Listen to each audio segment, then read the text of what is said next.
네, 오늘도 주님의 은혜 안에서 평안하시기 바라겠습니다. 오늘 말씀은 빌립보서 4장 10절에서 13절 말씀입니다.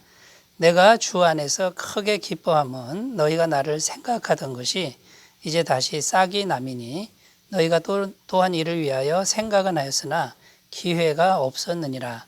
내가 궁핍함으로 말하는 것이 아니니라.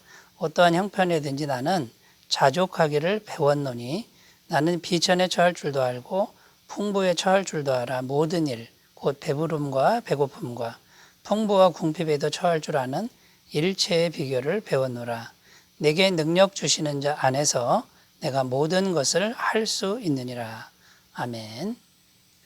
10절 말씀 다시 읽어보면요. 내가 주 안에서 크게 기뻐함은 너희가 나를 생각하던 것이 다시 싹이 나미니 너희가 또한 이를 위하여 생각은 하였으나 기회가 없었느니라.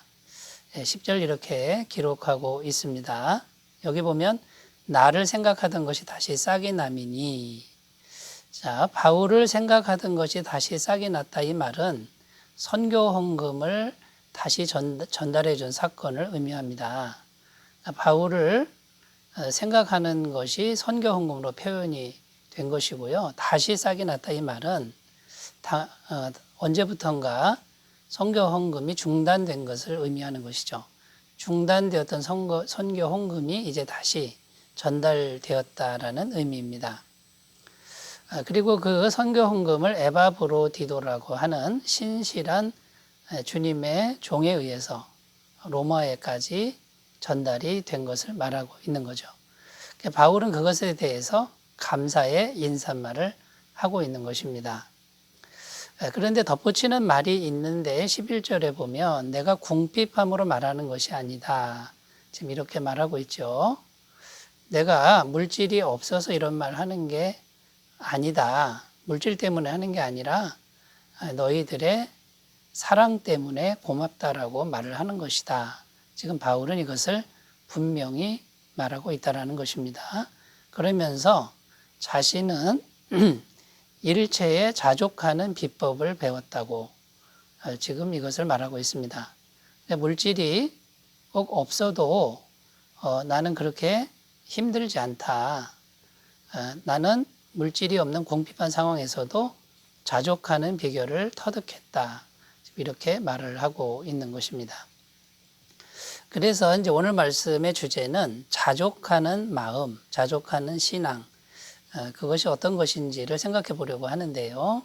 이 자족하는 신앙이 정말 중요한 그런 신앙이라는 것이죠. 우리가 도달해야 될 신앙의 그 높은 지경, 그것을 말하는 것이 자족하는 신앙인데, 그 자족하는 신앙에 대해서 우리가 오늘 같이 생각해 보면서 은혜를 나누도록 하겠습니다.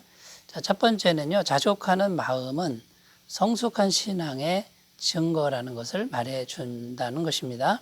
11절을 다시 읽겠습니다. 내가 궁핍함으로 말하는 것이 아니니라. 어떠한 형편이든지 나는 자족하기를 배웠노니. 자, 이렇게 기록하는데요. 이 자족이라는 말의 의미가 뭐냐면 환경과 상관없이 스스로 만족할 줄 아는 자기 충족감이다라는 뜻입니다. 그러니까 환경에 따라서 바뀌는 이제 그런 마음 상태가 아니고 환경이 어떠하든지 상관없이 자기 충족감을 유지하는 것을 말하는 것인데요. 이것은 바로 성숙한 신앙의 모습이라고 할 수 있다는 것입니다. 자, 그러면 자족하는 마음을 가진 사람은 어떤 모습으로 나타날까요? 높은 데 있다고 교만하지 않는 모습과 또 낮은 데 있다고 해서 비굴하지 않는 모습, 굉장히 안정되고 균형 있는 모습으로 나타난다는 것입니다. 자, 왜 그럴까요? 이 사람은 높은 데 있거나 낮은 데 있는 것이 중요하지 않습니다. 높은 데 있어도 똑같고 낮은 데 있어도 똑같은데 높은 데 있어도 자족하고 낮은 데 있어도 자족하는 능력이 있기 때문에 안정되고 균형된 그런 모습을 보여줄 수밖에 없다는 것이죠. 이 자족하는 사람의 내면 상태는 어떨까요? 첫 번째는 환경보다는 하나님께 집중하는 내면 상태라는 것입니다. 여러분 환경이 달라져도 하나님은 그대로이시지 않습니까? 영원토록 동일하신 그 하나님께 집중하기 때문에 자족할 수 있다라는 것이죠. 하박국서 3장 17절 18절입니다.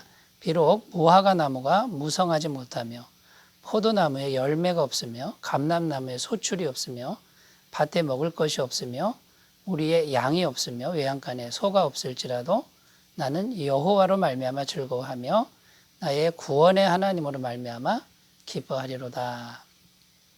이 하박국 선지자는 다른 것이 아무것도 없어도 하나님 한 분에 집중함으로 기뻐하겠다 이렇게 지금 말씀하고 있습니다.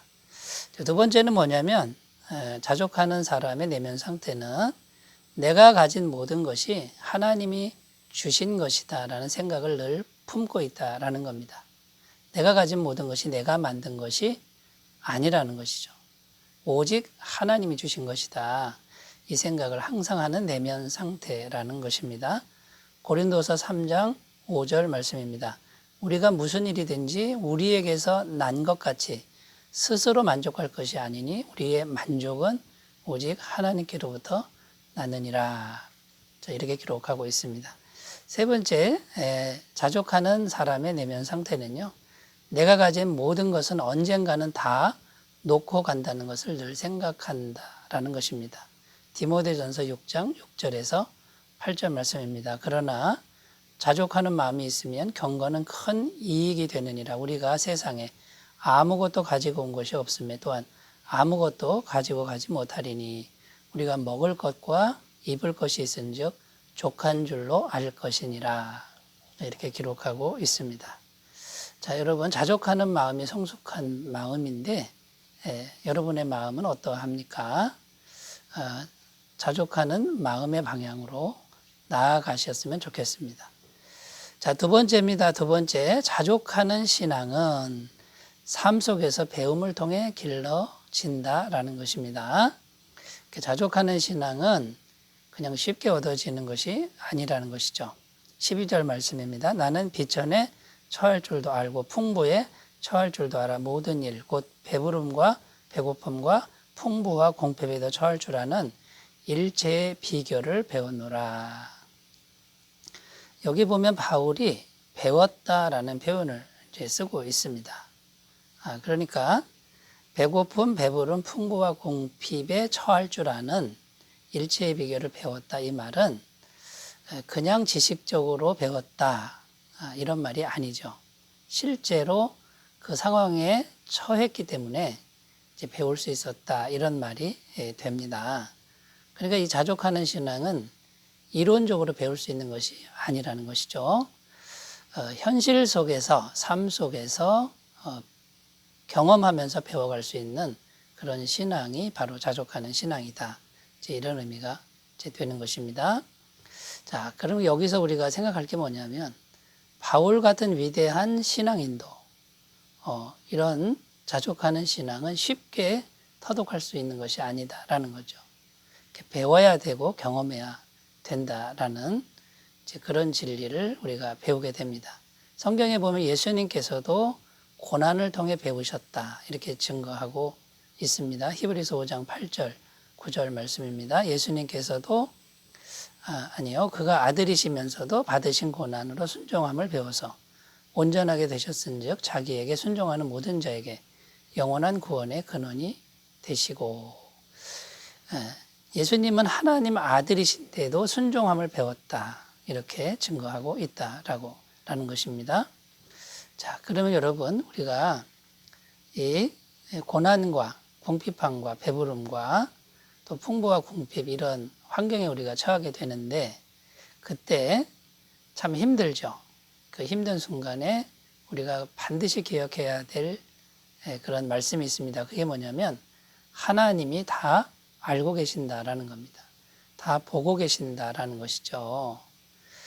그런데도 우리가 그런 힘든 것을 경험하게 놔두신다는 거예요.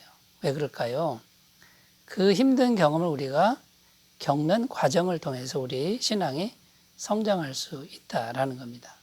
그래서 우리는 오해를 하죠. 하나님이 우리 지금 힘든 이런 상황에 대해서, 문제에 대해서는 관심이 없나 보다 이런 생각을 하게 되는데 그렇지 않다라는 겁니다.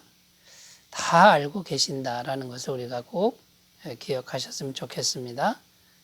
그러나 우리의 신앙을 정금같이 빚으시려는 그런 침묵의 기간인 것을 우리가 신뢰해야 될 줄로 믿습니다. 이사야 38장 17절입니다. 보옵소서 내게 큰 고통을 더하신 것은 내게 평안을 주려 하심이라. 주께서 내 영혼을 사랑하사 멸망의 구덩이에서 건지셨고 내 모든 죄를 주의 등 뒤에 던지셨나이다. 우리에게 고통을 더하신 것은 평안을 주려 함이라. 우리가 이 말씀을 꼭 기억하셨으면 좋겠습니다. 자, 세 번째입니다. 자족하는 신앙의 비결은 주님께 붙들리는 데 있다라고 말씀하고 있습니다. 자, 13절 말씀 읽겠습니다. 내게 능력 주시는 자 안에서 내가 모든 것을 할 수 있느니라. 자, 여기 보면 자족하는 신앙의 비결이 나오는데 내게 능력 주시는 자 안에 있으면 자족하는 신앙이 가능하다. 이런 의미가 됩니다. 많은 사람들이 이 13절 이 한 구절만 딱 보고 굉장히 위로를 받습니다. 잘못 해석하는 경우가 많죠. 내게 능력 주시는 자 안에서 모든 것을 할 수 있느니라 이 말을 믿는 자에게는 불가능이 없다. 모든 것을 할 수 있다 이렇게 해석하는데 그 해석은 잘못된 것이죠. 지금 모든 것을 할 수 있다 그런 의미가 아니고 어떤 형편에서든지 흔들림 없이 자족하는 신앙을 유지할 수 있다. 그러나 그 어떤 형편에서든지 자족하는 능력은 주님께서 주신다. 이런 의미가 되는 것이죠. 예를 들면 바울이 고린도 지역에서 복음을 전하는데 유대인들에게 엄청나게 공격을 당합니다. 아주 심한 공격을 받을 때 사도행전 18장 9절 10절은 이렇게 증언합니다. 두려워하지 말며 잠잠하지 말고 말하라. 내가 너와 함께 있음에 아무 사람도 너를 대적하여 해롭게 할 자가 없을 것이니. 지금 굉장히 심한 공격을 받고 있는데 주님은 그 공격을 받아도 담대하게 복음을 말하라. 지금 이렇게 말씀하셨다라는 거죠. 내가 너와 함께 있어서 너를 보호할 것이다. 여러분, 이렇게 목숨이 위태로운 상황에 빠졌는데도 하나님은 그것을 두려워하지 않도록 사도 바울에게 큰 능력을 베풀어 주셨다라는 겁니다. 그러니까 사도 바울은 자족할 수 있었다라는 것이죠. 그렇다면 여러분, 왜 사도 바울에게만 이런 능력이 공급되는 걸까요? 사도 바울은 자신의 생명을 걸고 복음을 전하기로 결심했기 때문이라는 거죠. 만일 우리가 바울처럼 우리의 모든 것을 걸고 복음을 전한다 그러면 아무리 심한 고난일지라도 하나님이 보호하시리라고 믿습니다. 그런데 우리가 그 고난과 핍박을 피해가려고 하면 그 능력은 나타나지 않을 것입니다. 여러분, 어떤 상황에서도 주님께 붙들리는, 그래서 주님의 능력을 공급받는 귀한 은혜가 있으시기 바라겠습니다. 기도합니다. 하나님 아버지, 우리에게 어떠한 형편이든지 자족할 수 있는 능력을 주시옵소서. 예수님의 이름으로 기도드립니다. 아멘. 오늘도 평안하시길 바라겠습니다. 감사합니다.